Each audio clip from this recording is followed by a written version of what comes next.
오늘 함께 보실 말씀은 요한계시록 7장 1절로 해서 4절 말씀 되겠습니다. 요한계시록 7장 1절로 해서 4절 말씀입니다. 자, 이 말씀 우리가 함께 읽겠습니다. 이 일 후에 내가 네 천사가 땅 네 모퉁이에 선 것을 보니 땅의 사방의 바람을 붙잡아 바람으로 하여금 땅에나 바다에나 각종 나무에 불지 못하게 하더라.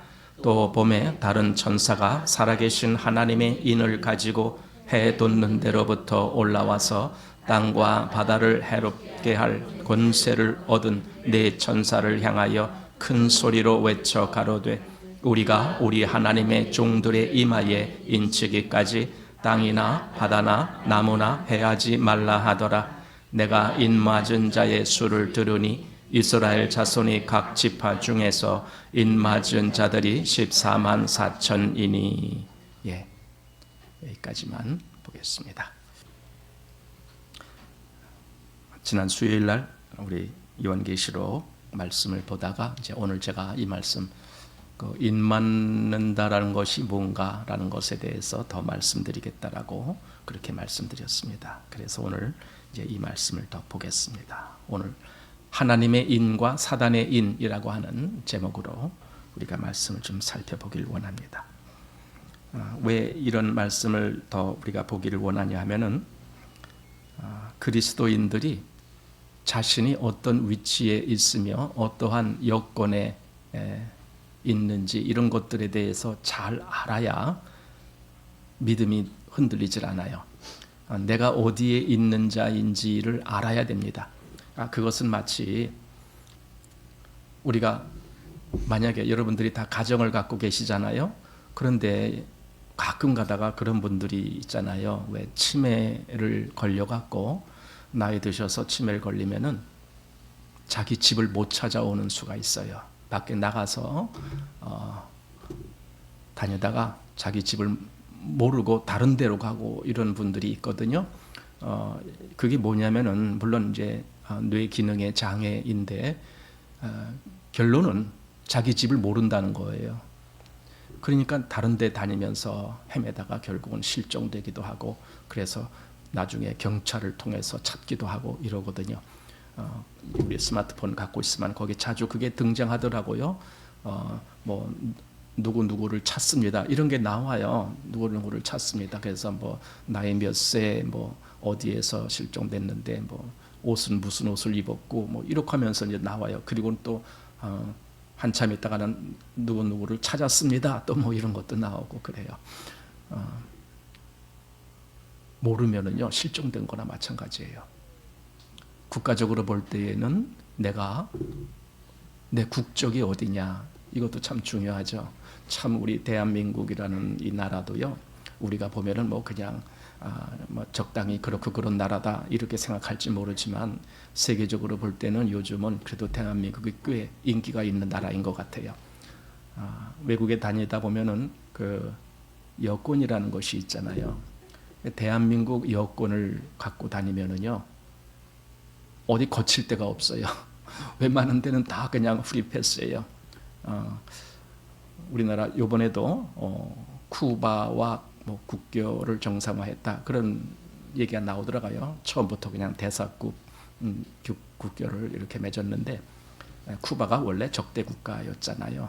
러시아나 북한하고 친한 국가였기 때문에 우리랑은 그렇게 친하지 않았었는데 이제 쿠바하고도 국교를 맺기 때문에 세계에 193개국입니까? 몇 국입니까? 하여튼 거의 세계에 있는 거의 대부분의 나라와 우리나라가 국교가 맺어졌다 이제 그래요. 그래서 어디 가서든지 나 대한민국 사람입니다. 그러면은 보호를 받는 거예요. 대한민국 사람입니다. 그래서 여권 가지고 마음대로 다니고 그래요. 우리 여권이 얼마나 좋은지 미국 여권보다도 우리 여권이 더 좋아요. 미국 여권은 그거 가지고 못 들어가는 나라들이 꽤 있어요. 근데 우리 여권은 거기도 들어가고 막 그래요. 그만큼 세계의 그 가장 많은 나라와 그 무비자 비자 필요 없이 무비자로 들어갈 수 있는 그런 많은 나라를 보유한 나라가 아마 우리나라 또는 일본 아마 요 정도 될 겁니다. 다른 나라들은 제약이 많아요. 자기 나라가 어디냐 또는 자기 집이 어디냐 이런 거 아는 것이 얼마나 중요합니까? 마찬가지로 그리스도인이 어디에 있느냐 이게 중요하다는 뜻입니다. 그리스도인은 어떤 사람들이고 그리스도인에게는 어떤 자격이 부어졌고 다시 말해서 그리스도인이 갖고 있는 여건은 뭐고 뭐 이런 겁니다. 이런 것들이 얼마나 중요한가라는 부분을 우리가 좀 생각해 봐야 되겠습니다. 여기 계시록 우리가 읽었는데 지난 수요일에도 본 대목입니다. 여기 보면은 여기 1절에 이렇게 시작합니다. 이 일 후에 내가 네 천사가 땅 네 모퉁이에 선 것을 보니 땅의 사방의 바람을 붙잡아 바람으로 하여금 땅에나 바다에나 각종 나무에 불지 못하게 하더라. 뭔가 네 천사가 지금 바람을 막고 있다라는 뜻입니다. 사방의 바람을 막고 있다라는 뜻인데 이 바람이라는 것은 땅에 임할 그 마지막 때에 임할 이런 재앙들 뭐 이런 걸 다 뜻합니다. 사실 마지막 때 이렇게 얘기하면은 자꾸만 미래의 어느 시점 이렇게만 생각하려고 하는데 아닙니다. 예수님이 이 땅에 오신 그때부터 마지막 때입니다. 우리가 마지막 때 그러면 지금 우리가 이미 마지막 때의 시대에 살고 있다 이걸 아셔야 됩니다. 그런데 아직 그 종말이 오지 아니한 것은 이 네 천사가 바람을 막고 있다라는 개념입니다. 그래서 뭔가 아직 시간이 좀 뭔가 필요하다. 어떤 일이 이루어져야 될 시간이 필요하다. 지금 그런 의미로 이렇게 전개가 되고 있습니다. 그래서 2절 보니까 이렇게 됩니다. 또 봄에 다른 천사가 살아계신 하나님의 인을 가지고 해 돋는 데로부터 올라와서 땅과 바다를 해롭게 할 권세를 얻은 네 천사를 향하여 큰 소리로 외쳐 가로되 또 다른 천사가 올라왔다는데 그가 이제 하나님의 인을 가지고 해 돋는 데로부터 올라왔다. 그래서 그 땅과 바다를 해롭게 할 권세를 얻은 네 천사, 그러니까 네 천사가 언제든지 이 땅에 재앙이 오도록 그렇게 할 수가 있어요. 그런데 그 네 천사를 향해서 이제 외치는 소리가 있습니다. 자, 그래서 뭐라고 그러느냐? 3절에 가로되 우리가 우리 하나님의 종들의 이마에 인치기까지 땅이나 바다나 나무나 해하지 말라. 이게 외치는 소리입니다. 그러니까 아직 그 재앙이 임하지 말게 해라. 재앙이 임하도록 하지 말아라. 너희들이 막고 있어라. 뭐 그런 뜻이겠죠. 네 천사를 향해서 이 바람이 불지 못하게, 이 재앙의 바람이 불지 못하게 그렇게 막고 있어라라고 외쳤던 겁니다. 그런데 오늘 이제 그 중에 그 내용이 있잖아요. 무슨 일을 할 건데 하나님의 종들이 이마에 인치는 일이 있는 거예요. 바로 이게 오늘 볼 핵심이고 이것이 중요한 문제다라는 겁니다. 하나님의 종들이 이마에 인을 친다. 이제 이런 것들에 대해서 우리가 굉장히 요한계시록은 상징적인 의미로 기록이 되어 있다라는 걸 우리가 알거든요. 그래서 말 그대로 인친다라는 개념은요, 도장 찍는다 그 말이에요. 도장 찍는다. 그런데 우리가 도장 찍는다 그러면 이만한 도장을 가지고 뭐 인주 묻혀갖고 광 찍는 거, 이런 것만 도장 찍는 거라고 생각했지 뭐 다른 건 잘 모르잖아요. 그러나 실상 의미적인 면에서 보면은 이 도장 찍는다는 개념이 꼭 그런 것만을 의미하는 것이 아닙니다. 예를 들어 어떤 표시를 하는 것도 요즘은 그런 것도 많이 하더구만요. 뭐냐면은 관공서 같은 데 가면은 심지어는 은행 통장 개설할 때도 마찬가지예요. 옛날에는 꼭 자기 도장으로 그런 걸 했잖아요, 일을. 그런데 요즘은 도장이 필요 없더라고요. 가서 사인만 하면 돼요. 통장 개설할 때도 내가 사인해주면 그냥 그걸로 다 통해집니다.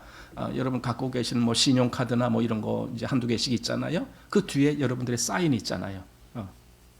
그게 도장이나 마찬가지인 거예요. 그러니까 말하자면 표라는 거죠. 사인이 표예요, 표. 나를 의미하는 표. 그러니까 여기 도장, 인친다라는 개념은 도장을 실제로 찍는다라는 의미도 있지만 거기다 어떤 표를 한다 이런 의미도 있습니다. 그런데 사실은요, 도장을 찍건 표를 하건 그건 우리가 가시적으로 보는 것만 알아요. 그런데 하나님의 입장에서 도장이나 표한다라는 개념은 우리가 볼 수 있는 개념이 아니에요. 우리 이마에 만약에 그 하나님의 인을 맞았다. 그러면 여기 이마에 도장 표시가 탁 나고 뭐 그런 거 아니에요. 그렇게 하나님이 인치시는 거 아니에요. 우리가 볼 수 없어요. 보이지 않아요. 그렇지만은 하나님은 딱 뭔가를 알아볼 수 있는 그런 의미로 그들을 인치신다라는 뜻이 됩니다. 그래서 오늘 과연 그런 것들이 무슨 의미를 뜻하는 것인가? 그리고 과연 그것이 우리와는 무슨 상관이 있는가? 이제 이런 부분을 우리가 좀 보아야 됩니다. 여기 인맞는 얘기가 나오고 그리고 4절에 보니까 내가 인맞은 자의 수를 들으니 이스라엘 자손의 각 지파 중에서 인맞은 자들이 14만 4천이니 이렇게 되어 있습니다. 그래서 14만 4천 명이 인맞았다. 사실 이단자들이 이런 것들을 가지고 마치 자기들이 인맞은 자이기 때문에 자기들만에게 해당된다. 우리가 잘 아는 신천지가 그랬습니다. 자기들의 그래서 숫자가 14만 4천이 딱 차면은 그걸로 끝난다. 이 세상은 끝이다. 그래서 무슨 영이 와서 신일 합일이 된다. 이런 얘기를 하면서 그랬던 곳이 있습니다. 그런데 신천지 숫자가 14만 4천이 벌써 넘어갔거든요. 그러니까 그들이 그 계획을 또 바꿨어요. 교리를 바꿨어요. 이상하게 바꾸고 하여튼 합니다. 자꾸만 바꿉니다. 교리는. 이단자들의 특징이 그겁니다. 교리를 자꾸만 바꿔요. 왜냐하면 자기들이 말했던 교리가 맞지 않으니까 자꾸 바꿔요. 수정합니다. 옛날에도 그런 것이 있었죠. 몇 월 며칠 날 10월 며칠 예수님이 오신다라고 한창 그렇게 떠들던 사람들이 있었습니다. 여러 팀들이 그랬습니다. 옛날에는 그날 흰옷 입고 산속에 들어가 있던 사람들도 있고 이런 거 있습니다. 그러나 예수님이 오시지 않았잖아요. 그렇게 그들 기대대로. 그러니까 그들이 나중에 계획을 바꿉니다. 예수님이 그날 오시기를 원래 계획을 했었는데 오다 보니까 아직도 구원받아야 될 사람이 많아갖고 좀 기다리신다라고 계획을 변경했다. 이렇게 얘기를 합니다. 한마디로 그들은 자기들의 말에 그 어떤 틀린 것을 인정 안 해요. 이단의 특징이 그거예요. 잘못 알았으면 내가 잘못 알았습니다. 내가 실수했습니다. 이렇게 인정하면 좋잖아요. 근데 실수를 인정 안 해요. 사실 실수를 인정 안 한다는 것이 이단들만의 문제가 아니고요. 사람들도 똑같아요. 사람이 어째 실수를 안 하겠습니까? 우리가 살다 보면 실수를 얼마나 많이 합니까? 그런데도 자기 실수를 인정 안 하는 사람들이 있죠. 굳이 안 하는 사람들이 있습니다. 그 사람들은 그가 올바른 것이 아니라 그가 뭔가 잘못된 사람이라는 것을 나타내고 있는 거예요. 우리는 실수가 많다라는 걸 인정해야 됩니다. 그래서 성경에 무슨 말씀이 있냐면 너희는 도무지 맹세하지 말라 그랬습니다.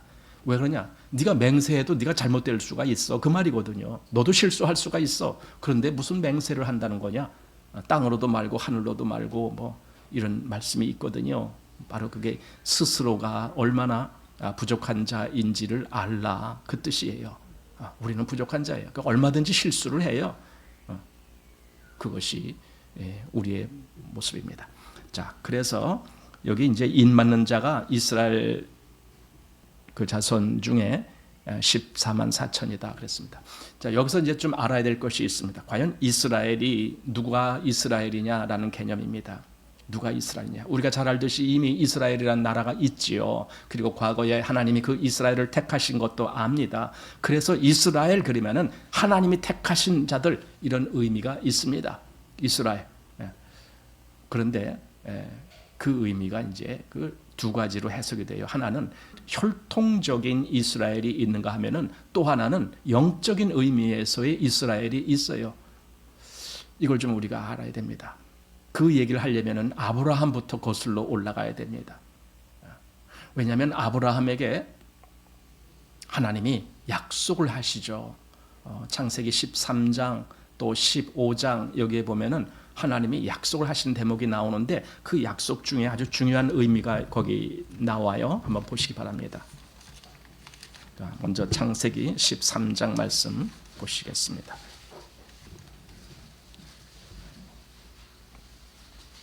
13장 14절 말씀 보겠습니다. 롯이 아브람을 떠난 후에 여호와께서 아브람에게 이르시되 너는 눈을 들어 너 있는 곳에서 동서남북을 바라보라. 보이는 땅을 내가 너와 네 자손에게 주리니 영원히 이르리라. 내가 네 자손으로 땅의 티끌 같게 하리니 사람이 땅의 티끌을 능히 셀 수 있을진데 네 자손도 세리라.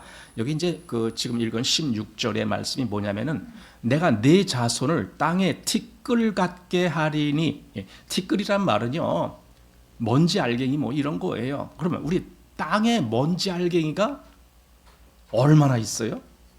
그 셀 수나 있어요? 땅에 있는 그 먼지 알갱이를 누가 다 셀 거냐고요.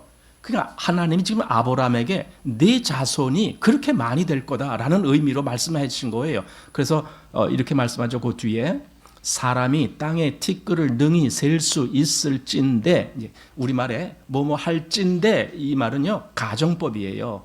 사람들이 땅의 티끌을 셀 수 있다면 그 뜻이에요. 그러면 네 자손도 셀 수 있으리라 이렇게 말하는 것은, 즉 땅의 티끌을 셀 수 없으니 네 자손도 셀 수 없을 정도로 그렇게 많이 네 자손이 생길 것이다. 그냥 아브라함의 자손이 많겠다라는 그런 의미로 말씀하신 겁니다. 그리고 이 말씀이 그 다음 15장으로 가면 또 말씀하시는 거예요. 15장 5절 말씀 보십시오. 그를 이끌고 밖으로 나가 가라사대 하늘을 우러러 뭇별을 셀 수 있나 보라.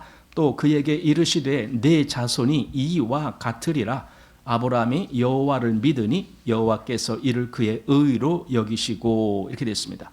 별이 몇 개나 있어요.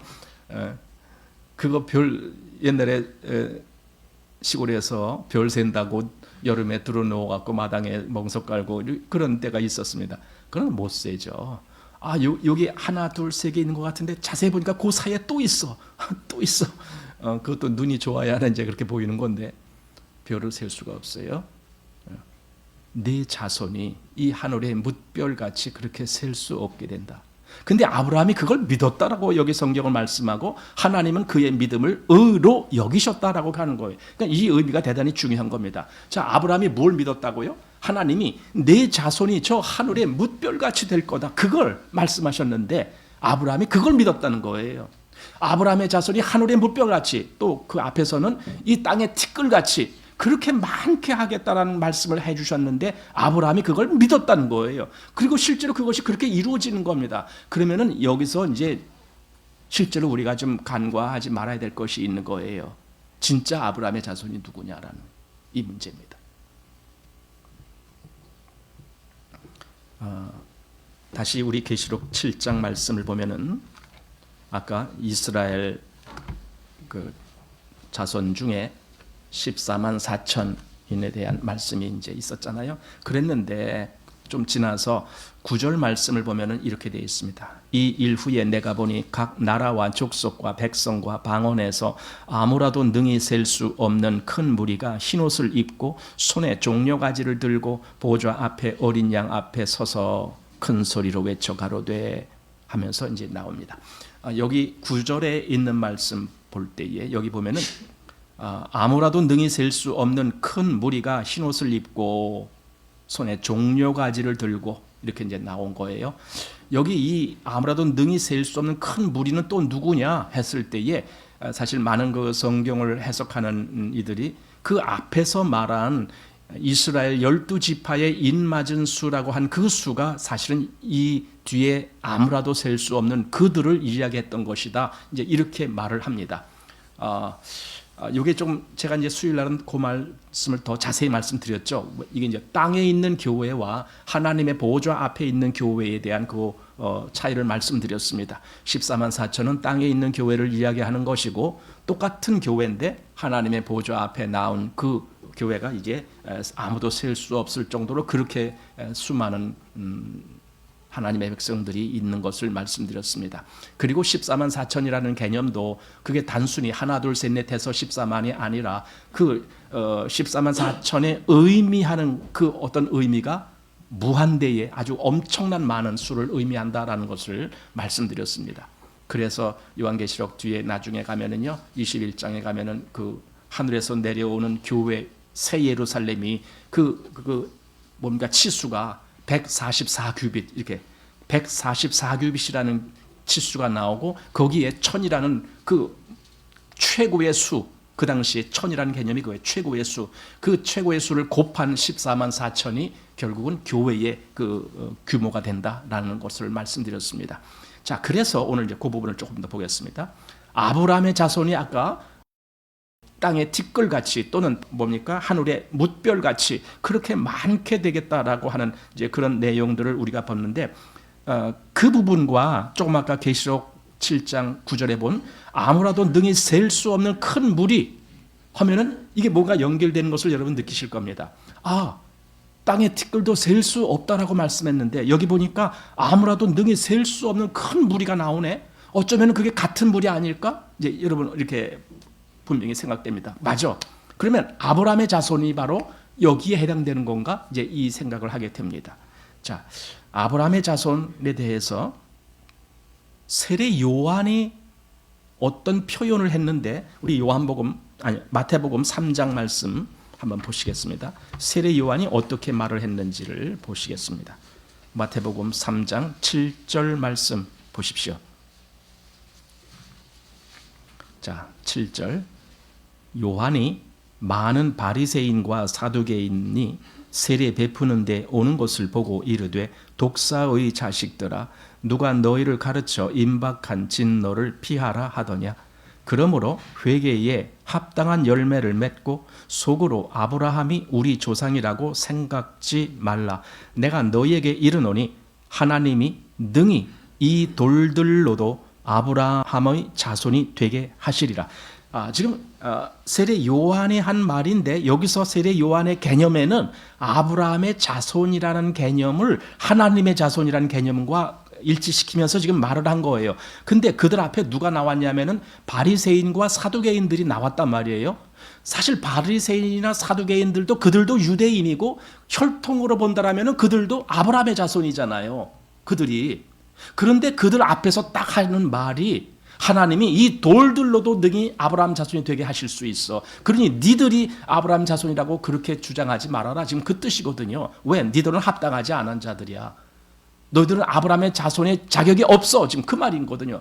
이 말을 보면은 지금 세례 요한의 한 말 속에 혈통적인 개념이 중요한 것이 아니다라는 걸 알게 돼요. 진짜 아브라함의 자손은 하나님이 인친 자들이 진짜 아브라함의 자손이다. 지금 이 개념을 알게 돼요. 하나님이 이 돌들로도 아브라함 자손이 될 수 있게 할 수 있어. 하나님이 얼마든지 이방인들로도 아브라함의 자손이 되게 할 수 있어. 이 개념이 다 포함된 거거든요. 세례 요한 때부터 벌써 그렇게 나왔습니다. 또 예수님도 이제 그런 말씀하신 적이 있습니다. 누가복음 19장인데 한번 보시기 바랍니다. 누가복음 19장 말씀입니다. 삭개오의 얘기가 나오는 대목입니다. 자, 이제 앞에 삭개오의 개념이 나오는데 예수님이 이제 삭개오 집에 들어가셨죠. 그래서 그때 이제 하시는 말씀이 나옵니다. 삭개오가 너무 기뻐서 즐거워서 예수를 영접해 갖고 이렇게 이제 하면서 무슨 말을 하고 있습니다. 그랬는데 여기 9절 말씀 보십시오. 19장 9절입니다. 예수께서 이르시되 오늘 구원이 이 집에 이르렀으니 이 사람도 아브라함의 자손임이로다. 자, 여기서 예수님이 말씀하신 것은요, 단순히 혈통적으로 삭개오가 아브라함의 자손이다, 그 개념을 말씀하시려고 한 것이 아니에요. 예수님이 하신 말씀은 그 앞에 무슨 말씀하냐면 오늘 구원이 이 집에 이르렀으니, 이 말씀. 그러니까 한마디로 정말 구원받은 사람이 아브라함의 자손이다, 지금 그 말씀이에요. 예수님이 지금 그렇게 말씀하시는 거예요. 물론 혈통적으로 유대인들은 다 아브라함의 자손이에요. 혈통적으로. 그렇지만 하나님 앞에 인정받는 아브라함의 자손은 그가 구원받은 자가 돼야 하나님이 인정하시는 아브라함의 자손이다. 지금 그 개념입니다. 그래서 오늘 구원이 이 집에 이르렀다, 이렇게 이제 얘기합니다. 우리 잘 아는 요한복음 8장에 가보면은 유대인들이 그렇게 얘기를 합니다. 우리는 아브라함의 자손이야, 이렇게 말합니다. 그때 예수님이 뭐라고 말씀하셔요? 아니야, 너희들은 아브라함의 자손이 아니야, 너희들은 마귀의 자손이야, 이 얘기를 하시는 거예요. 자, 요한복음 8장으로 가봅니다.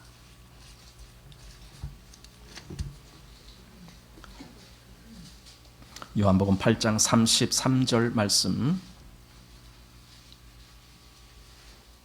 자, 저희가 대답하되 우리가 아브라함의 자손이라 남의 종 된 적이 없거늘 어찌하여 우리가 자유케 되리라 하느냐, 이렇게 말합니다. 여기 유대인들은 혈통적으로는 물론 아브라함의 자손이 맞아요, 그들이. 그래서 그들은 그걸 주장했습니다. 우리는 아브라함의 자손이야. 만약에 예수님도 그냥 그렇게 혈통적인 아브라함의 자손을 말씀할 거였다라면 더 이상 말할 필요가 없어요. 그래, 너희들은 아브라함의 자손이다 하고 끝내셨어야 맞습니다. 그런데 예수님은 끝내시지 않고 자꾸만 다른 말씀을 더 하시는 겁니다. 자, 좀 지나서 우리 39절 말씀을 보십시오. 대답하여 가로되 우리 아버지는 아브라함이라 하니 예수께서 가라사대 너희가 아브라함의 자손이면 아브라함의 행사를 할 것이거늘. 이게 무슨 말이냐면은 유대인들이 우리는 아브라함의 자손이라 이렇게 말했을 때 예수님 너희들이 진짜 아브라함의 자손이라면은 그럼 아브라함의 행사를 할 거다, 아브라함의 뜻에 맞는 행동을 할 거다, 지금 이렇게 말씀한 걸로 봐서 예수님의 의도 속에는 너희는 진짜 아브라함의 자손이 아니야, 지금 그 말이에요. 혈통적으로는 너희가 아브라함의 자손인 것은 안다. 그렇지만은 영적인 의미에서 생명에 관련한 그런 의미에서 너희들은 아브라함의 자손이 아니야. 지금 이 말씀을 하는 거예요. 그랬더니 유대인들이 계속 더 예수님께 대답을, 아니 우리가 아브라함의 자손인데 네가 뭔데 우리 보고 아니라 기냐 말하느냐, 자꾸만 이렇게 이제 따지는 겁니다. 그게 이제 그 뒤에 계속 나옵니다. 그래서 예수님이 결국은 뭐라고 말씀하십니까? 44절로 가보십시오. 자, 여기 한번 같이 읽어봅시다. 44절 시작. 너희는 너희 아비 마귀에게서 났으니 너희 아비의 욕심을 너희도 행하고자 하느니라. 됐습니다. 그만. 너희는 너희 아비 마귀에게서 났어. 지금 이게 누구 보고 하는 말씀입니까? 유대인들 보고. 유대인들 보고 너희는 아브라함의 자손이라는 말 하지 마라. 그 자격 없어. 너희는 마귀에게서 났어, 이 말입니다.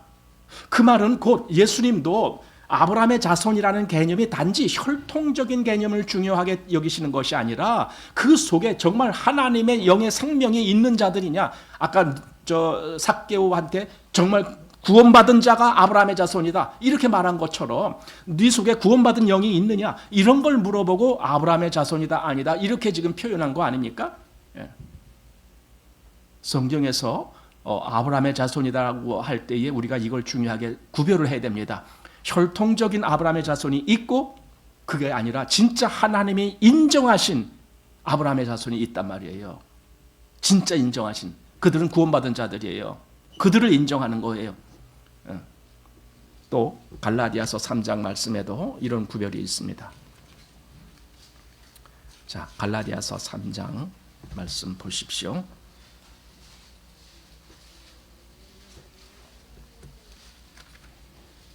27절 말씀입니다. 갈라디아서 3장 27절 누구든지 그리스도와 합하여 세례를 받은 자는 그리스도로 옷 입었느니라. 너희는 유대인이나 헬라인이나 종이나 자주자나 남자나 여자 없이 다 그리스도 예수 안에서 하나이니라. 너희가 그리스도께 속한 자면 곧 누구예요? 아브라함의 자손이니. 이거 나온 겁니다. 그리스도께 속한 자라는 것은 그 앞에 뭐라 그랬냐면은 유대인이나 헬라인이나 이 구별 없다. 물론 유대인은 유대인이지만은 헬라인은 뭡니까? 이방인이라고요. 유대인이 아니라고요. 우리처럼 이방인이라고요. 그러니까 유대인이나 이방인이나 그게 중요한 것이 아니라 거기서 정말 구원받은 사람이 그게 아브라함의 자손이다. 이렇게 지금 말씀한 거라고요. 예수 안에서 하나이다. 이렇게 말하고 너희가 바로 곧 아브라함의 자손이요 약속대로 유업을 이을 자니라. 유업을 이는다는 말은 여기서 유업이라는 것은 상속을 이야기하는 거예요. 하나님이 주시는 그 상속, 아브라함의 자손에게 주시겠다라고 한 그 약속의 상속, 그걸 너희가 받는 거야. 즉 믿음의 사람이 받는 거다. 지금 이렇게 말하는 겁니다. 그러니 보십시오. 진짜 아브라함의 자손은 누굴 두고 하는 말입니까? 믿음의 사람들을 두고 하는 말입니다. 그게 결국은 아브라함의 자손이 다른 말로 그게 이스라엘이에요. 왜? 아브라함, 이삭, 야곱의 다른 이름이 이스라엘이거든요. 그러니까 진짜 이스라엘은 믿음의 사람들이 진짜 이스라엘이야. 유대인들은 그냥 혈통적인 이스라엘일 뿐이고 진짜 하나님이 인정하시는 이스라엘은 믿음의 사람들입니다. 그러면 아까 요한계시록 7장에서 그 인맞은 자가 누구라고요? 이스라엘 자손이라 그랬잖아요. 그러면 그 이스라엘이 누구냐? 혈통적인 이스라엘을 의미하는 거냐? 아니면 믿음의 사람들을 의미하는 거냐? 했을 때 다시 그 밑에 아까 9절 말씀도 이어서 보았잖아요. 9절에 그 아무라도 능히 셀 수 없는 그 많은 사람들, 그들을 이야기할 때에 이것이 온 이방인들 가운데에서도, 물론 유대인을 일부러 빼놓질 않아요. 유대인이나 이방인이나 하나가 됐기 때문에, 그래서 그 모든 이방인이나 유대인 가운데서 구원받고 교회를 이룬, 그러니까 구원받은 사람들이 교회라고 말하는 거예요. 그들을 교회라고. 그 교회를 이룬 그들을 두고 한 말씀이 바로 그 말씀이다라는 거예요. 그렇게 아무라도 능히 셀 수 없는 많은 사람들이 흰옷을 입고 그 보좌 앞에 나가는 거예요. 하나님 앞에 나가는 거예요. 그들이 구원받은 자들이에요.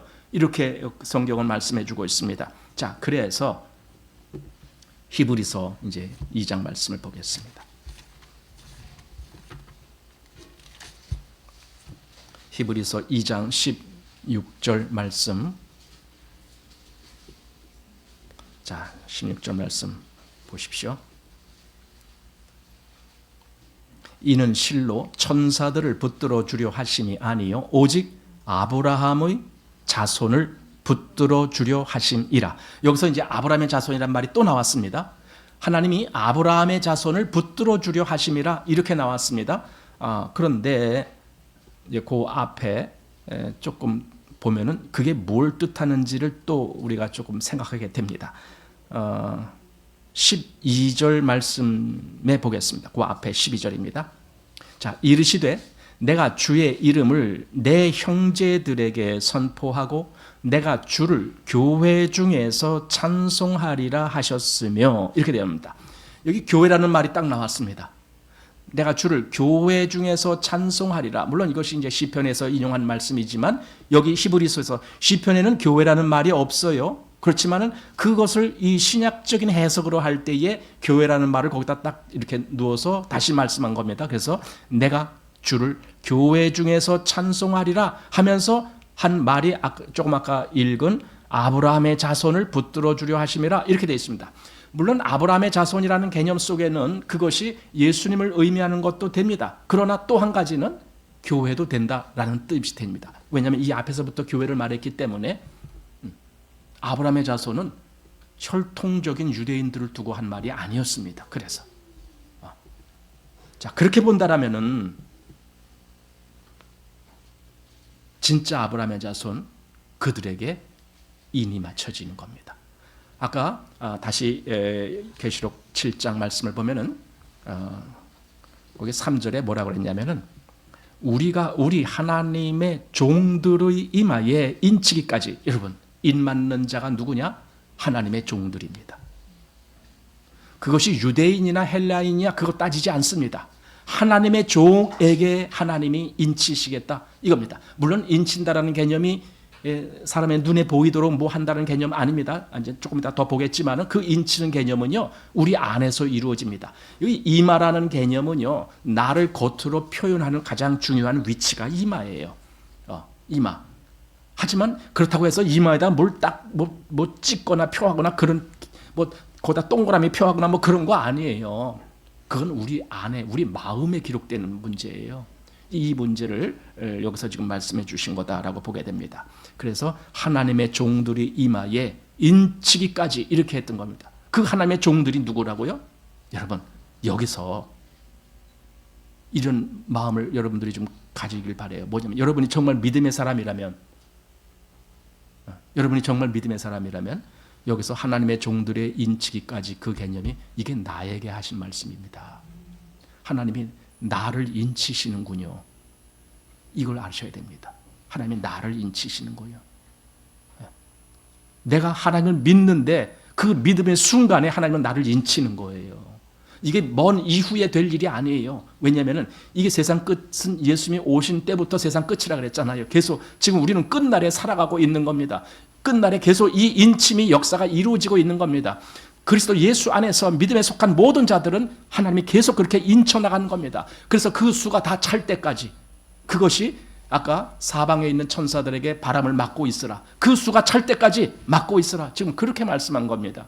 그리고 그 수가 조만간 찰 것 같아요. 왜냐하면 지금 흘러가는 모든 세상의 모습을 보니까 하나님의 종들에게 인침이 있습니다. 자, 그래서 이제 아브라함의 경우를 조금 더 보아야 됩니다. 이번에는 로마서에서 보겠습니다. 로마서 4장 말씀 보시기 바랍니다. 로마서 4장 9절 말씀입니다. 이 인침이란 말에 대해서 어떻게 성경 말씀해 주시는지 보겠습니다. 9절입니다. 그런즉 이 행복이 할례자에게뇨 혹 무할례자에게도뇨 대저 우리가 말하기를 아브라함에게는 그 믿음을 의로 여기셨다 하노라. 이거 아까 우리 창세기 15장에서 본 거예요. 그 하늘의 뭇별같이 그렇게 네 자손이 많게 해주겠다라는 하나님의 말씀을 아브라함이 믿었어요. 그리고 그걸 의라고 하나님이 인정해 주셨어요. 그래서 그 믿음을 의로 여기셨다 하노라. 그런즉 이를 어떻게 여기셨느냐? 어떻게 그게 이루어졌느냐? 지금 그 말이에요. 어떻게 그걸 하나님이 의라고 인정해 주셨느냐? 지금 그 말이에요. 그냥 그 설명을 잘 보아야 되죠. 자, 보십시오. 할례시냐 무할례시냐? 아브라함이 할례 받았기 때문에 그럼 인친 거냐? 그거 아니잖아요. 그래서 할례시냐 무할례시냐 하고 질문하고 할례시가 아니라 무할례시니라 이렇게 돼 있어요. 그런데 아브라함이 할례를 나중에 받거든요. 그럼 그 얘기가 여기 또 나와요.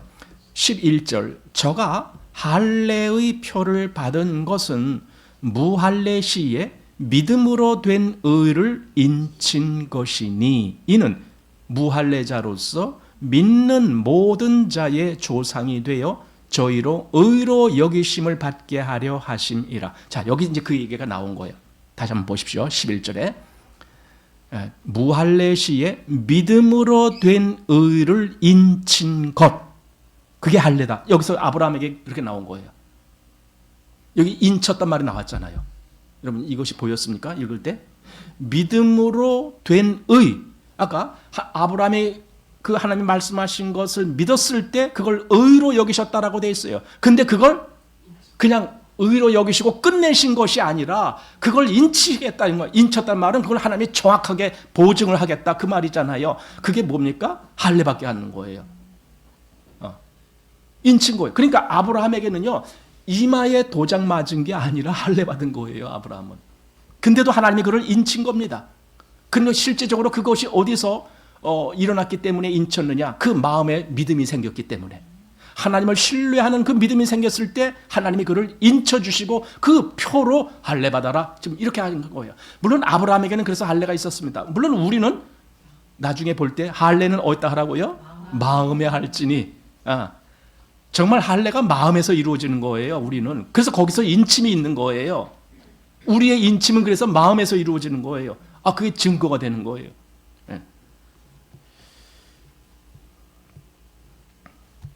자, 그 얘기가 이제 로마서 요 앞에 2장 한번 보십시오. 2장 28절. 여기 그 얘기가 나오잖아요. 할례 얘기.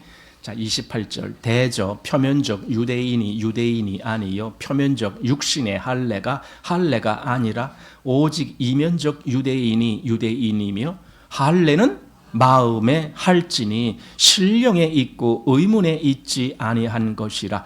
신령, 영에 있다는 거예요. 영. 의문이라는 개념은 이렇게 문서, 이건 율법을 얘기하는 겁니다. 그런 문서의 개념이 아니라 이건 영에 있는 개념이다. 여러분 할례는요 마음에 치루어지는 건데 그건 영적인 의미에서 그렇게 된다는 뜻이에요. 영이 역사하는 거예요. 사실 하나님이 그래서 우리 안에 하나님의 영을 넣어주신 거예요. 성령이 우리 마음에 오게 하신 거예요. 누가 성령을 그럼 받은 자냐? 그것도 조금 이따 우리 한번 확인해 봅시다. 누가 성령을 받았는지. 자, 그래서 어쨌든 지금 그 영이 그 안에 있다면은 로마서 8장으로 이제 건너갈 수가 있습니다. 로마서 8장. 자, 9절 말씀입니다. 로마서 8장 9절 여기 같이 한번 읽습니다. 시작. 만일 너희 속에 하나님의 영이 거하시면 너희가 육신에 있지 아니하고 영에 있나니 누구든지 그리스도의 영이 없으면 그리스도의 사람이 아니라. 이제 영의 얘기가 나오고 그것이 그리스도의 그리스도의 사람이다라는 개념이 나옵니다. 우리가 그리스도인이다, 우리 신자들을 그리스도인이다 이런 말도 합니다. 그리스도인이야, 뭐 그리스도인, 당신도 그리스도인이니까 이렇게 얘기합니다. 크리스찬이라는 말을 이제 하죠. 그 그리스도인이라는 뜻입니다. 그 그리스도인이라는 게 뭡니까? 그리스도의 사람이다 그 뜻이에요. 그리스도의 사람이라는 말은 또 뭡니까? 그리스도의 것이다라는 거예요. 우리 그러잖아요. 예를 들어 내 전화기 여기 어디 있어요? 자, 이게 내 전화기입니다. 이게 내 전화기. 이거 여러분 거 아닙니다. 내 전화기입니다. 제 거예요. 이게 내 전화기입니다 하고 말한다라면은 이게 누구 거라는 거예요? 내 것이라는 거죠. 소유가 나라는 거죠. 예. 그러니까 여기 그리스도의 것 하면은 뭐 소유가 누구 거라는 거예요? 그리스도. 그러니까 하나님의 영이 있는 사람은 그리스도의 것이 된 거예요. 그리스도가 나의 주인입니다. 다시 한번 여기 그 부분을 잘 보십시오. 자, 9절. 누구든지 그리스도의 영이 없으면 그리스도의 사람이 아니라, 즉 그리스도의 소유가 아니다 그 말입니다. 그건 그리스도와 상관없는 자다 그 말입니다. 근데 그리스도의 것이 된 사람들이 있다는 말이에요. 이게 영을 받은 사람들이에요. 여러분, 하나님은요, 즉 그리스도는요, 자기 것을 표시하기 위해서 그래서 인치는 거예요. 이건 내 거야, 내 거야, 내 거야. 하나님이 그 인을 쳐놓은 것에 대해서는 어떤 누구도 그걸 뺏어가지 못해요. 하나님이 인치셨기 때문에, 내 거다라고 표시했기 때문에. 아니, 누가 하나님 것을 뺏어올 수 있어요? 아무도 그럴 수가 없어요. 하나님이 인치신 거예요. 그리스도인들은 하나님이 인친 자들이에요. 그래서 놀라운 겁니다. 우리는 요한계시록 읽으면서 이건 미래야 아주 끄트머리에 가서 될 일, 이렇게 보지 마시라는 겁니다. 사실 우리가 미래까지, 그때까지 있을지 없을지도 몰라요. 그 전에 우리가 이미 이 육신을 떠나야 될지 어떨지 모르는 거예요. 그때까지 언제 기다려요? 그럼 우리는 입맞을 기회가 없어집니까? 우리 앞에 신앙생활을 하다가 이미 죽음을 맞이하신 그 많은 사람들은 그럼 입맞지 못했습니까? 그들은 다? 아니에요. 이 입맞는 것이 왜 중요하냐? 입맞지 아니한 사람들은요, 나중에 다 불못에 들어가요. 이 요한계시록 뒤에 읽어보십시오. 그러니까 이 못 맞은 사람들은 큰일 나는 거예요. 근데 아니, 우리 앞에 믿고 죽은 사람들, 그 사람들 인 안 맞았는데 그러면 안 되는 거예요. 그럼 그 사람들 다 불못에 들어가요. 아니에요. 믿음을 가진 모든 사람들은 이미 하나님의 소유가 돼버린 거예요. 그리스도에게 속한 자가 된 거예요. 그래서 인 맞은 거예요. 너는 내 거야 하고 인 맞는 거예요. 여러분, 그러면 여러분들은 그런 믿음이 옵니까? 아, 하나님이 나를 인치셨구나. 나를 인치셨구나. 내 마음에 이 믿음의 변화가 일어나게 하셨습니다. 인쳤다는 것이 그것이 증거가 됩니다. 아까 아브라함에게는 할례라는 것으로 보증을 삼으셨다라고 됐잖아요. 근데 우리에게는 우리가 뭐 할례 받느냐? 아니면 우리는 마음의 할례를 받아요. 그래서 마음의 믿음이 나오는 거예요. 믿음이 있는 사람은 아, 하나님이 나를 인쳤구나. 그래서 성령으로 내 마음에 이렇게 역사하게 하시는구나. 이걸 알게 되는 거예요. 그래서 이 마음의 변화가 오기 때문에 이런 사람들은 육신에 있지 아니하고 영에 있나니, 그 영적인 역사가 일어나고 영적인 의미에서 그가 그리스도에게 속한 자가 되는 거고 그리스도의 소유가 되는 거고, 그랬을 때에 마음의 변화가, 마음이 어떻게 됩니까? 여러분, 그리스도인의 특징이 뭡니까? 마음에 하나님을 믿고 신뢰하는 거예요. 쉽게 말하면 그거예요. 아니, 뭐 간단한 거네요. 예, 간단한 거예요. 그 간단한 거 보십시오. 여러분 마음에 여러분이 하나님을 신뢰하고 하나님을 믿고 있다면 여러분들은 하나님의 사람이 된 거예요. 아니, 그런 게 어디 있어? 그래도 뭐 불덩어리 같은 게 하나가 확 와갖고 나를 어떻게 해주고 허다못해 산속에 들어가서 며칠 금식기도 하다가 방언이라도 받고 그래야 하나님의 자녀지. 여러분, 그런 말이 어디 있어요? 성경에는 그렇게 말하지 않아요. 하나님의 자녀가 된다는 것이 그런 개념이 아니에요. 오늘날 이상하게 자꾸만 외적인 증거를 요구하는 사람들이 있는데, 저는요, 외적인 증거보다도 이 내면의 증거가 100배는 더 중요하다고 생각해요. 내 마음의 변화, 내면의 증거. 내가 정말 하나님을 신뢰하는가? 이 증거. 내가 정말 하나님을 믿는가? 이 증거. 그게 더 중요하다고 는 보는 거예요. 왜냐하면 외적인 증거는요, 그거는 있으나 마나한 것 증거들 돼요. 아니 심지어 예수님이 그 12제자를 파송할 때에 가룟 유다에게도 귀신을 쫓아내는 그 능력을 줬어요. 그게 뭐 있으나 마나 아닙니까?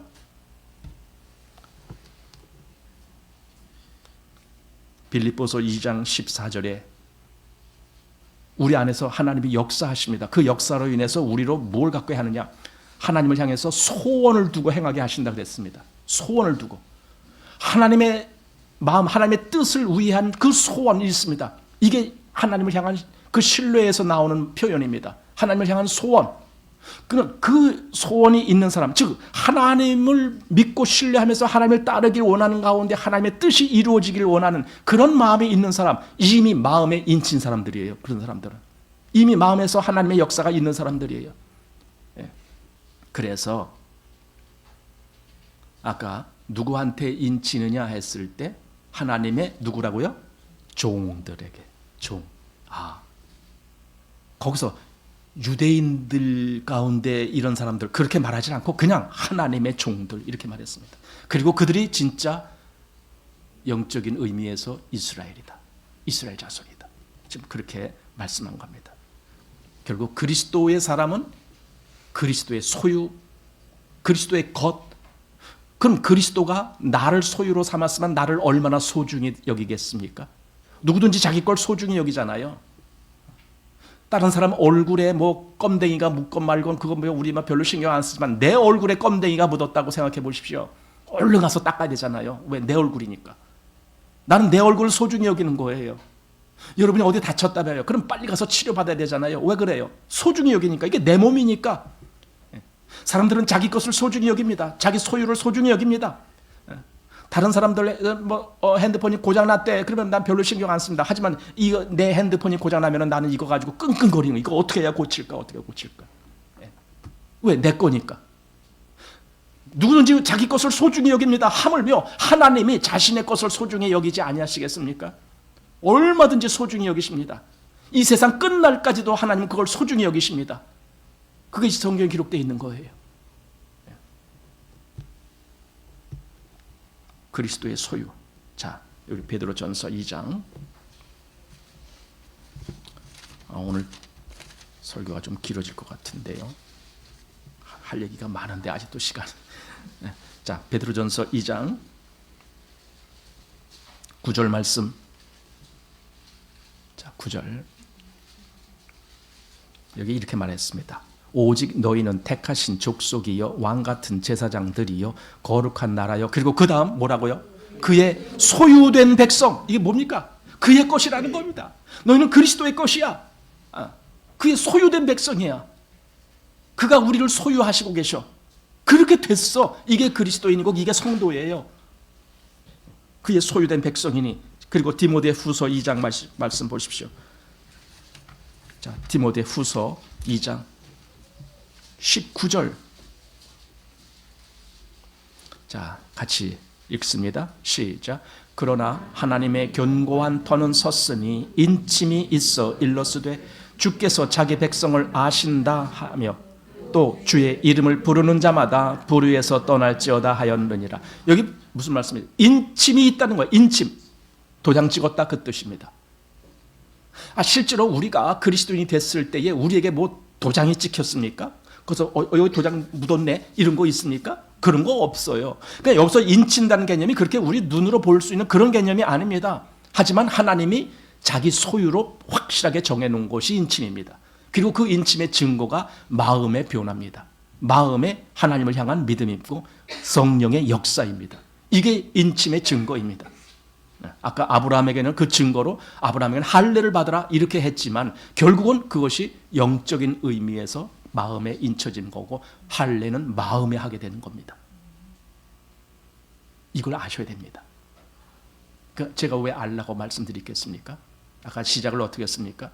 자기 집도 모르고 자기 나라가 어느 나라인지도 모르면 참 그건 얼마나 슬픈 얘기입니까? 그러나 내 집이 어디 있는지 내 나라가 어딘지 이걸 분명히 안다라면 그 소속된 권리를 다 누릴 수 있는 거 아닙니까? 내가 하나님의 나라의 백성이에요. 내가 하나님께 속한 자예요. 내가 하나님의 인을 맞은 자예요. 그러면 난 정말 거기에 합당한 모든 특권을 다 누리고 그리고 모든 책임을 다 질 수 있는 그런 사람이 된 거 아닙니까? 여러분 스스로에게 그런 마음이 있습니까? 나는 하나님의 사람이야. 나는 하나님께 속한 사람이야. 나는 그리스도에게 속한 사람이야. 하나님이 나를 인치셨어. 이런 마음이 있습니까? 이런 마음이 확실히 있어야 됩니다.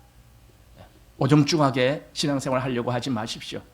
이 분명한 인침이 여러분에게 있다는 걸 알 수 있어야 됩니다. 알아야 됩니다. 여러분이 참으로 하나님을 믿는 사람이라면 하나님이 여러분을 이미 인치신 겁니다. 성령의 인침, 우리 에베소서 1장 말씀 보십시오. 자, 에베소서 1장 13절 말씀입니다. 같이 시작.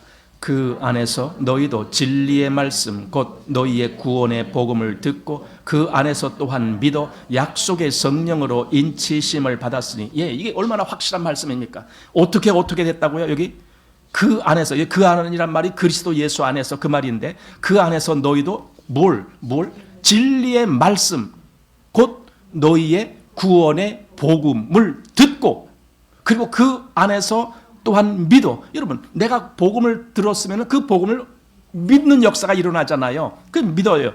그리고 약속의 성령으로 인치심을 받았으니, 성령이 내 안에 이미 들어오셔서 역사하시는 거예요. 이게 인침입니다. 성령이 내 안에 오신 것이 인침인 거예요. 그게 역사가 일어났잖아요. 그게 믿음의 사람이잖아요. 만약에 이런 역사가 없으면요, 누구든지 자기가 하나님을 믿는다라고 말할 수가 없어요. 성령께서 하시지 않냐면 아무라도 그리스도를 주시라 할 수 없다, 이런 거와 똑같은 거예요. 하나님을 인정할 수가 없어요. 그런 사람들은 하나님을 부정하게 돼요. 여러분, 하나님을 부정하십니까? 아니면 정말 인정하십니까? 하나님을 신뢰하십니까? 불신하십니까? 하나님을 정말 믿습니까? 안 믿습니까? 어느 쪽입니까? 갈라서야 됩니다. 중간은 없습니다. 나 하나님 믿어요. 이 분명한 고백을 할 수 있어야 됩니다. 내가 하나님의 사람인 것을 내가 이제 알았습니다. 고백을 할 수 있어야 됩니다. 인침이 있다. 자, 그래서 우리 수요일 날 본 말씀이지만 4장으로도 한번 가보겠습니다. 에베소서 4장 30절 말씀입니다. 자, 어떻게 하나님의 백성들을 보증하는지. 자, 에베소서 4장 30절 시작. 하나님의 성령을 근심하게 하지 말라. 그 안에서 너희가 구속의 날까지 인치심을 받았느니라. 보세요.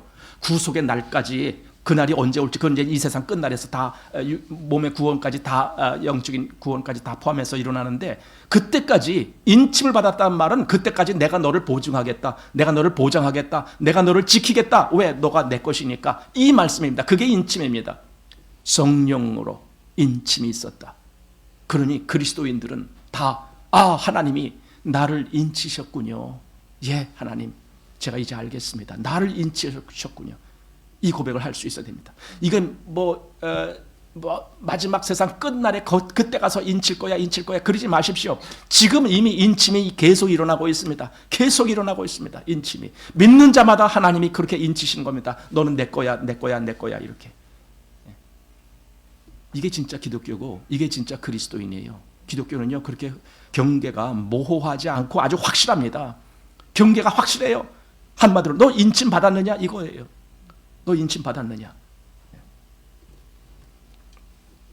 그래서 그렇게 인친 사람들이 우리가 이제 하나님의 자녀인 것을 증거하는 성령님의 역사가 있게 되는 거죠. 그게 로마서 8장이죠. 자, 로마서 8장 보십시오. 오늘 성경 많이 찾아보게 됩니다. 조금 힘드시겠지만 그래도 좀 참으시고 한번 보시기 바랍니다. 로마서 8장 16절 말씀입니다. 성령이 친히 우리 영으로 더불어 우리가 하나님의 자녀인 것을 증거하시나니, 성령이 그걸 증거하는 거예요. 그래서 성령이 인침으로 나를 그렇게 증거하게 하는 거예요. 내 안에서 믿음이 역사하게끔 그렇게 역사하시는 분이 성령이시거든요. 그러니까 그것이 우리 안에서 증거하는 거예요. 하나님의 자녀, 즉 구원받은 자녀이다라는 걸, 그걸 인침받는 겁니다. 그래서 아까 요한계시록 7장 3절에서 우리가 하나님의 종들이 이마에 인치기까지 기다려라 이거예요. 기다려라. 해치 말아라. 지금 그 재앙이 오게 하지 말아라. 이거 멈춰라. 그 얘기했던 거예요. 하나님의 종들을 한 명도 잃어버리지 아니하고 다 인쳐서 하나님이 그 나라 갈기에 그때 함께 하시려고. 그게 인친 겁니다. 즉 하나님의 소유로 삼으시는 겁니다. 근데 이 인친다라는 개념이 표 받는다라는 개념하고 똑같은 거예요. 사실은. 왜? 표가 사인이니까. 표가. 아까 그 인쳤다 그랬는데 요한계시록 9장입니다. 요한계시록 9장 4절 말씀입니다. 저희에게 이르시되 땅의 풀이나 푸른 것이나 각종 수목은 해하지 말고 오직 이마에 하나님의 인 맞지 아니한 사람들만 해하라 하시더라. 그러니까 하나님의 인을 맞지 아니한 그들에게 임할 진노가 있다 이겁니다. 그들을 해하라 이겁니다. 그들을 해하라. 네. 근데 여기 이제 계시록 13장에 가보면 이제 반대인이 나옵니다. 사단의 인이 나옵니다. 우리가 잘 아는 그 뭐 666 이런 얘기 많이 들어보셨잖아요. 666이 뭐냐? 뭐 그래서 뭐 그게 바코드니 뭐 뭐니 이렇게 많이 떠들었습니다. 여러분 그런 식으로 여기저기서 들리는 말로 보지 말고 성경이 말하는 것만 그냥 보시면 됩니다. 자, 요한계시록 13장 여기 짐승의 표에 대한 내용이 나옵니다. 16절 보십시오. 13장 16절. 저가 모든 자 곧 작은 자나 큰 자나 부자나 빈궁한 자나 자유한 자나 종들로 여기 다시 한번 16절 시작이 저가 누구한테? 모든 자. 여러분 그 하나님의 인을 맞지 않은 나머지 사람들은 다 이 사단의 인을 맞게 돼 있어요. 다. 모든 자라고 돼 있어요. 그래서 그 오른손이나 이마에 표를 받게 하고 누구든지 이 표를 가진 자 외에는 매매를 못하게 하니 이 표는 곧 짐승의 이름이나 그 이름의 수라. 그래서 그 다음 지혜가 여기 있으니 총명 있는 자는 그 짐승의 수를 세어보라. 그 수는 사람의 수니 666이니라. 물론 여기에 어떤 비밀이 있습니다. 660이라는 그거 뭐 여러 가지 이렇게 해설을 하는데 저는 뭐 일일이 그렇게 못하겠습니다만 중요한 것은 그게 사단의 표라는 거예요. 하나님의 표를 받지 아니한 모든 사람들 여기 그랬어요. 그 모든 사람들에게 사단의 표가 주어지는 겁니다. 그 사단의 표를 받은 자들에게는 어떻게 합니까? 이게 사단의 인침입니다. 이게 그 사단의 인이 처진 사람들인데 그들에게는 하나님의 진노가 있는 겁니다. 여기 계시록 20장 한번 보십시오. 20장 4절 말씀입니다. 또 내가 보좌들을 보니 거기 앉은 자들이 있어 심판하는 권세를 받았더라. 또 내가 보니 예수의 증거와 하나님의 말씀을 인하여 목배임을 받은 자의 영혼들과 그다음 짐승과 그의 우상에게 경배하지도 아니하고 이마와 손에 그의 표, 아까 그 666이라는 표, 그의 표를 받지 아니한 자들이 그들이 살아서 그리스도로 더불어 천년 동안 왕노릇하는 거예요. 그들이. 나머지는 뭐예요? 살지 못해요. 나머지는 다 죽음의 길을 가는 거예요. 그러니까 사단의 표를 받은 자들은 다 죽음의 길을 가는 거예요. 오직 하나님의 인을 맞은 그들만 살아서 주님과 더불어 왕노릇하는 거예요. 그 역사가 일어나는 거예요. 인침이라는 것이 바로 표시라는 말과 똑같은 거예요. 그래서 우리 이사야서 43장 말씀 한번 보십시다. 하나님이 어떻게 말씀했는지. 이사야서 43장입니다. 1절 말씀 보십시오. 자, 1절 같이 읽습니다. 시작. 야곱아 너를 창조하신 여호와께서 이제 말씀하시느니라. 이스라엘아 너를 조성하신 자가 이제 말씀하시느니라. 너는 두려워 말라. 내가 너를 구속하였고 내가 너를 지명하여 불렀나니 너는 내 것이라. 이게 하나님의 인침입니다. 너는 내 것이야 하고 분명하게 하나님의 소유를 표시하는 것이 인침이란 뜻입니다. 너는 내 거야, 내 거야, 내 거야 이렇게. 그게 이스라엘에게 그렇게 말씀했습니다. 그러면 지금 정말 더 영적인 이스라엘인 그리스도인들을 향해서 이것이 확실하게 주어지는 거예요. 너는 내 거야 이렇게. 그렇게 하나님이 말씀하시는 겁니다. 그러면은 결국 복음을 믿음으로 구원받은 모든 성도들에게 이미 하나님의 인이 쳐진 겁니다. 하나님은 그를 버리시지 않습니다. 로마서 8장 끄트머리에 있는 그 말씀 있잖아요. 아무도 우리를 그리스도의 사랑에서 끊을 수 없으리라. 왜? 그리스도가 우리를 인쳤기 때문에. 인치셨으니 누가 우리를 거기서 끊을 수가 있겠습니까? 그러니까 이 이마에 인침을 받은 자들, 그들이 곧 생명책에 그 이름이 기록된 자들이에요. 생명책에. 그 생명책에 기록된 자들, 계시록 21장 보십시오. 계시록의 그 끝에, 거의 끝에 그 부분이 나오잖아요. 21장 27절 말씀.